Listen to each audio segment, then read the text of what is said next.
Hello everyone and welcome to Townsquare Media Jersey Shore's 4th episode of Ask the Mayor. I'm Vin Ebenau here today in Neptune City with Mayor Andrew Wardell, who's in his first year as the mayor here in Neptune City, a lifelong Neptune City resident, and also a history teacher at Monmouth Regional High School. So somebody who's well-versed in Monmouth County. Thank you, Mayor, for having me here today at Borough Hall and in these crazy times, but thankful that we're able to sit here together today. Well, I appreciate it. I thank you for the invitation. You're always welcome here in Neptune City.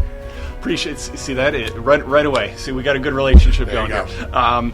So I'm sure when you ran for mayor, certainly when you were sworn in at the beginning of the year, you didn't think that you were going to have to tackle the COVID-19 pandemic and everything within Neptune City. So, I mean, and certainly it's not over, but looking back on the last 6 months, since March, since COVID started to spread across the shore, Monmouth County, Neptune City, what have been some of the bigger challenges that you've had to face head on and try to tackle, with your administration, with the council, and, with the borough? Well, it's a good question, because that definitely is something I wasn't expecting in my first 3 months into my time as mayor. When we first learned about the dangers of COVID, we were in schools where we really started to discuss about it, mostly with the administration at school.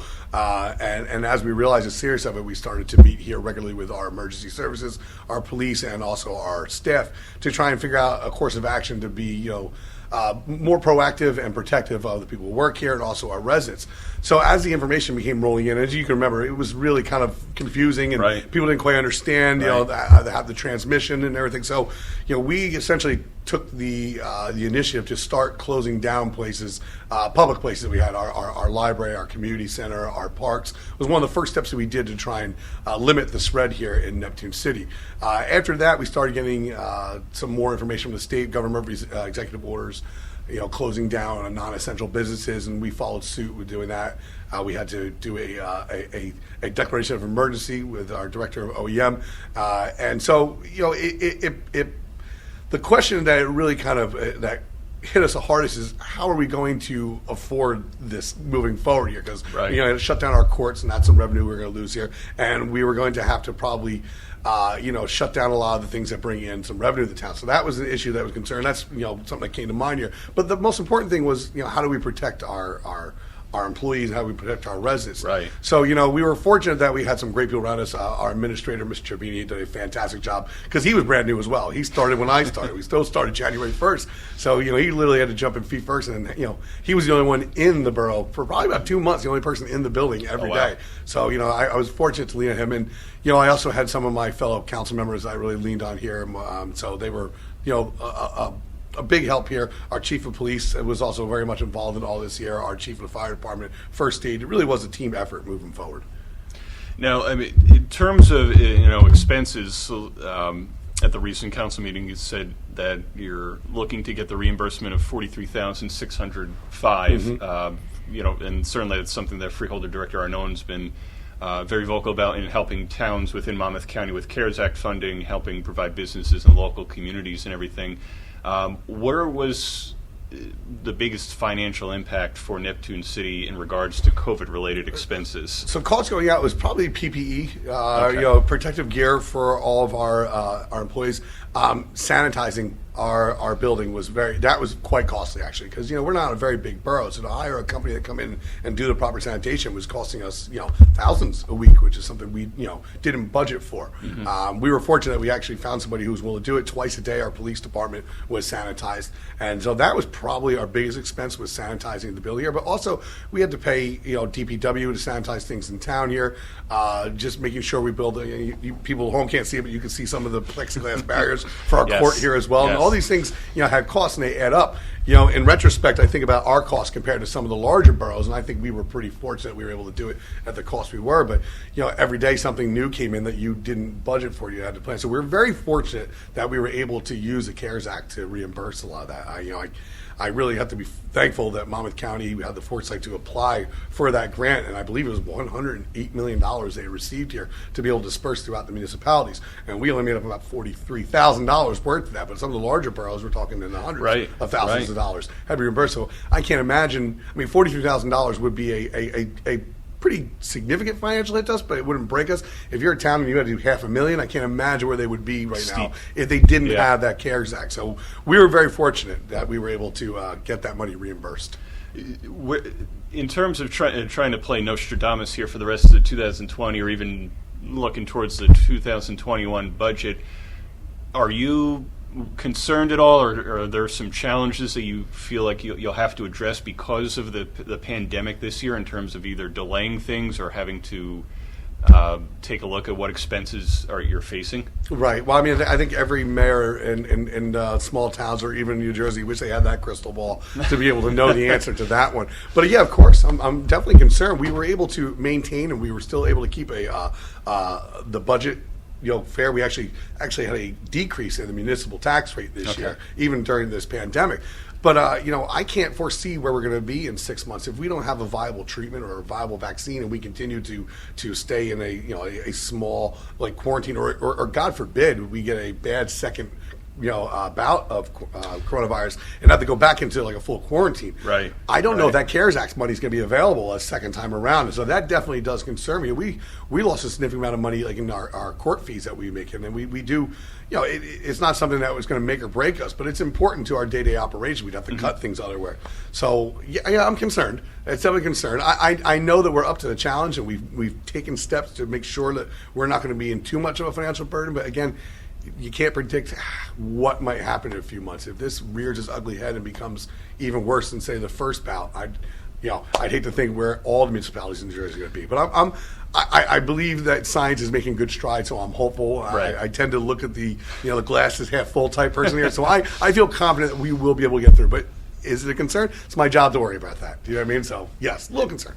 No, it's a smaller borough in comparison to a town like Middletown or Howell or Freehold, with more residents, more cases and everything. And as we speak now, Neptune City's in the mid-80s in terms of positive cases since March. Right. Have across town over the last 6 months, have you seen overall compliance, kind of residents, businesses, recognizing that we are in the middle of a pandemic, that they need to do the extra cleaning, wear the mask, practice social distancing wherever they're going, whatever they're doing? Oh, absolutely. Actually, I couldn't be more proud of the residents in Neptune City. They really understood, what needed to be done, and the sacrifice needed to be made for the greater good of everybody. You very rarely heard of any kind of selfish type of acts here. Everybody complied. Everybody did what they're supposed to do. Our businesses, we had several restaurants in town that had shut down for months. That's not easy, and they've lost that revenue. Their staff is now out of work here. Fortunately, many of them were able to get unemployment. That wasn't an easy process either. Many people struggle to get their employment here in the state. But no, here in Neptune City, they did a fantastic job. Even though nobody was happy about parks closing down, nobody was happy that the restaurants closed down, everybody understood and everybody kind of did their part. So I was really pleased with the job that people did here in town. They understood what they needed to do, and I think it's one of the reasons why our rate of infected didn't really increase like some other towns have. If you look at the increase, so like you brought up, we're in the low 80s. I think we're at 80. I think it was 84. That's what I saw. It was yesterday, 84. But that's since March. That's 6 months. So I mean, if you do the math here, you're talking like 12 new cases a month for a town that has about 5,000 people. So if you did the percentage-wise, that's very low. Our rate of transmission is very low, and I think that's because our residents really understood what needed to be done. And in terms of businesses, I believe it was yesterday I saw that Pete and Elda's Garments is now having indoor dining. Certainly a place where I've gotten a ton of T-shirts, eaten a ton of double extra large pies. So it's a place I always love to go. I hate to admit how many shirts I have, but I agree. They're always very creative too. I love it. Yes, they are. But one of the businesses is just allowing indoor dining. I think because of what the space inside. Now, I mean, they're not the only restaurant business in Neptune City. I'm sure that's faced challenges and had to figure out things on the fly here, how to stay open and survive. What has the business climate kind of been like for restaurants and other businesses in Neptune City in the last few months, with trying to figure out ways to stay open and survive not just the pandemic, but even going into next year, the economic climate that we're in? Right. Well, I think you hit the nail on the head with the restaurants. Probably struggle the most here in Neptune City. We're a small town, but we have a few notable restaurants. Kelly's Tavern, Pete and Ella's. These are kind of landmarks here. Right. They've been a while, and like she said, they had to close down for months. Some restaurants were fortunate; they had outdoor dining. So when that was lifted in May, they were able to at least open up to the outdoor dining. Pete and Ella's does not have outdoor dining. So it's a perfect example you're using right there. They did a lot of takeout, but that doesn't bring in the same revenue as when you're open and your liquor sales on top of it. So that was really difficult. We did lose a couple of restaurants in town, which is sad. I believe we lost 2. One of them, actually, 2 restaurants kind of consolidated. They were owned by the same family, and they consolidated into a new place here. Okay. But nonetheless, it went from 2 businesses to 1 business in town here. We had another place shut down. So, like, moving forward, I think a lot of people are going to be a little hesitant to maybe even open up a new restaurant without any kind of reassurance that you're going to be able to get back on your investment you put in. So that's a concern, I think, of all business owners in town right now. Many of them probably barely stayed afloat throughout this entire thing. Again, I have to refer back to the county with their CARES Act. There was a $10,000 grant that was almost available to almost every small business here in town, because they all were underneath that guideline of number of employees and number of revenue they bring in. So many of them took advantage of it, and I know that helped out a lot. So they did a good job of trying to keep the business here afloat, but I am sure their concerns going forward, especially as we get into the colder months, is something that they're worried about. I actually spoke with Mr. Andretta, the owner of Ebenau's today, and he made no secret that's a concern, because he opens up and then a week or 2 later the governor says, the rate's going up and we're shutting back down again. Now, he put all that money out in order to open back up, and he wouldn't be able to recoup that. So it's a calculated risk that some of these business owners are doing now. But I do think our community is very good about rallying around our own and taking care of our own. They did a wonderful job of patronizing these small businesses, doing takeout through this entire time to be able to keep them afloat. So, Neptune City, we will always take care of our business here, but I can understand their fear and their concern. So that's why I've been in constant contact with our small business owners to make sure that they have everything they need. Neptune City-wise, non-COVID related, recently it was announced some new playground equipment is coming soon to the borough, and you're trying to obtain county open space trust funds in the amount of $250,000 to fund some borough park improvements over along Adams Field. So explain to me how that kind of came about. What are some of the other things that are going to be happening in Neptune City, non-COVID related? Sure. Well, first of all, so during this pandemic, we were actually very busy in this town here during the pandemic. In terms of projects getting done, I would find it hard to believe that as many towns got the projects done that we did during the time period. One of them is our First Responders Park that is there on Sylvania Avenue. That was actually the idea of my predecessor, Mayor Bob Brown, who actually first brought that to fruition in 2016. We applied for grants 2017, received the grants, and then it should have gotten done last year, but it was an odd year in Neptune City. There was a switch of parties here in town. Things just didn't really get done. So I kind of made that my priority to get that done. And that park is about 98% complete here. I just drove by a couple of things, but it's a beautiful park. I got done. As you mentioned, new playground equipment. We have new playground equipment at our Memorial Park that is actually being delivered either today or tomorrow. Should be going up here. We also have a 40 by 40 foot gazebo going in as well at that park. We were able to do upgrades at park. We put in new ADA ramps, and we have a small beachfront at that park as well. And to make it more accessible for our ADA citizens, we have with the ramp going down, but also to partitions going out so they can bring out any wheelchair or even just sturdier ground for people to walk on to get out into the beach. We also have our park on 3rd Avenue. We have Joe Frieda Park, which we have did some work there. We put new fencing up around there. They replaced the rubber equipment around for safety purposes. That was redone. So all these parks, and then of course they get shut down. You put all these works, and then we had to shut them down, so that was a problem. But they're back and operating. But you brought up Adams Field, which is where we have, it's kind of like our recreation field over there. So we have currently we had a 2 Little League fields, a softball field, and like a T-ball field over there, basketball courts, park, a pavilion.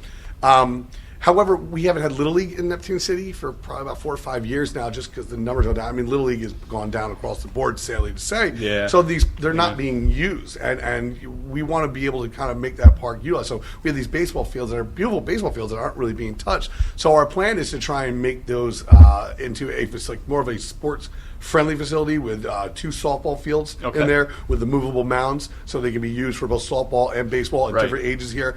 Then we put in between an all-purpose field for like soccer, lacrosse, field hockey, whatever they want to be used for. They're going to repave the basketball courts. So the basketball courts were redone, new lines on there, better surface, just that asphalt, more of a basketball type surface here. We're going to change out the padding.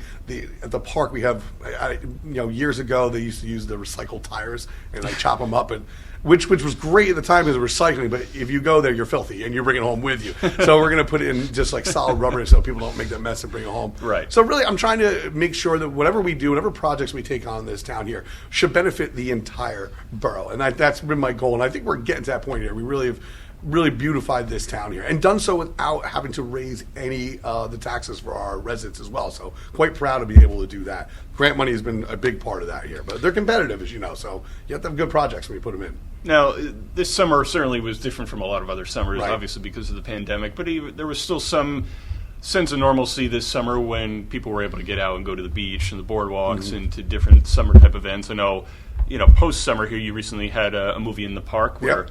kind of Ed O'Neill and Rick Moranis made their appearance in Little Giants on the screen. So One of my favorites. definitely. So I'm a big Giants fan too. So it's another reason to love that movie. Yeah. Although not what's taking place on the field in the NFL right No, now. if you're a Giants fan, it's tough right now. Yeah. So tell me some of that community events showing that movie. What kind of turnout did you have? What kind of events did you have for families this summer to kind of get their spirits up, kind of get them out of the house, out of work, and find something to take their minds off of maybe a tough reality for a lot of people right now. Yeah, well, that posed a challenge itself because as things got a little bit better and restrictions were being loosened a little bit here, and we were allowed to have smaller gatherings outdoor. We really wanted to try and create some events for residents in town that were geared towards the entire family, but also where people felt safe coming. That it wasn't going to be so. Everything we did was outdoors, obviously. We purchased the outdoor movie equipment for that purpose here. So we knew that, because it's not cheap to rent. So, you know what, the amount of money you pay to rent, it's better to buy it. We have it forever. So let's just do it that one time and buy it. Right, and we've shown 5 movies so far this year. We got one more on Halloween night. We're going to show The Addams Family on Halloween night. Nice. So for a place to come out there. Stay tuned. Yeah, so stay tuned. So that was big. I really can't thank our Board of Recreation really enough. We've had some great new additions to our Board of Recreation, some younger parents with younger kids who probably have a better idea of what our families are looking for than people with some older or no children whatsoever. And so we had family nights at the park on, I believe it was Mondays and Thursdays. They would do kickball games and some of that, Nice. and Nice. they would do like wiffle ball games and stuff down there, which was great because our police department would show up and play with the kids, and they love that. It's, they're so excited to do that. As you mentioned before, when the summer months came around, a lot of our local towns with beachfront, limited the number of people who could visit the beach there, and understandably so. Right, I can't fault them for it. Yeah, but that left a lot of people looking for things to do. And I said we have about maybe a couple hundred yards of beachfront here along the Shark River here that has always been kind of our little secret here in Neptune City, where people knew about it. It's this beautiful, this beautiful beach with this beautiful boardwalk that they put in there. And it really, it's a wonderful place. And the secret got out this summer. And we probably saw numbers like we never saw down there. Never to the point where anybody would worry about like social distancing, but you would get a couple, maybe 150 people at your beach on the peak on a weekend, and normally you would have 25, 30. It caused some concerns. There were some issues, but we were able to deal with it, and I was glad it got used. We built a kayak rack this summer, so our residents, the ones who were lucky enough to win the raffle, were able to put their kayaks in a kayak rack to take it out there. So we had our first kayak race this summer as well for at different ages, different levels.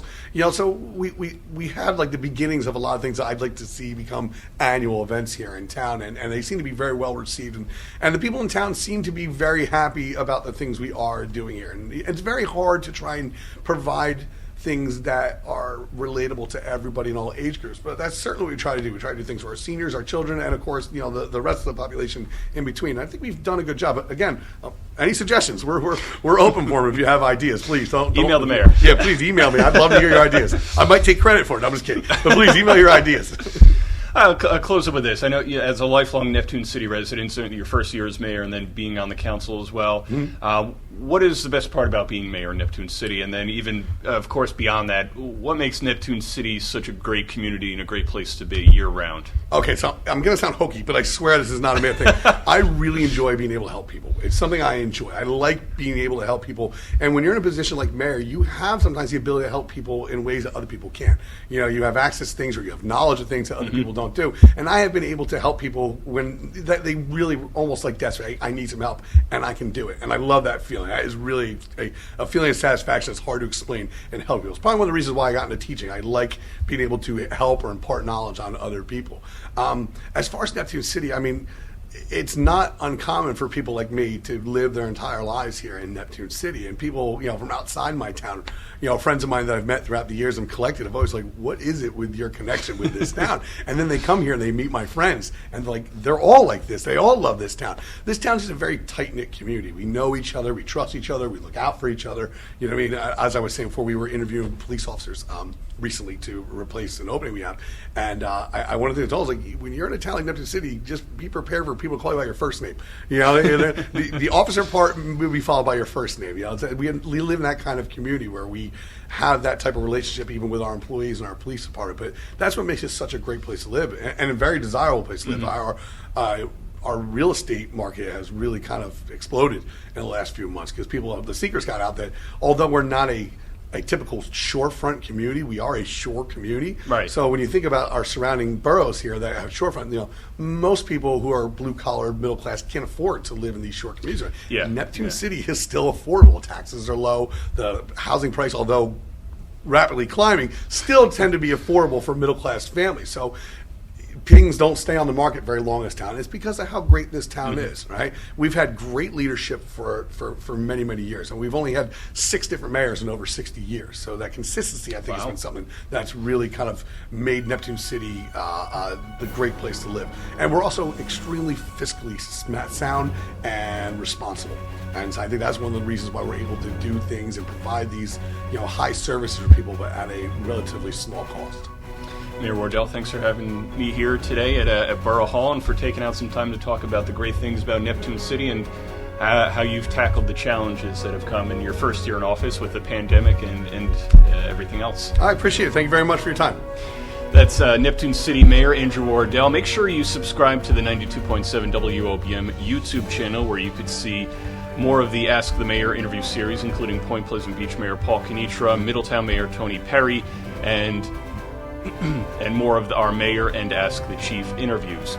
For Neptune City Mayor Andrew Wardell, I'm Vin Ebenau. Thanks for watching another episode of Ask the Mayor, and stay safe. Thanks for watching. Thank you.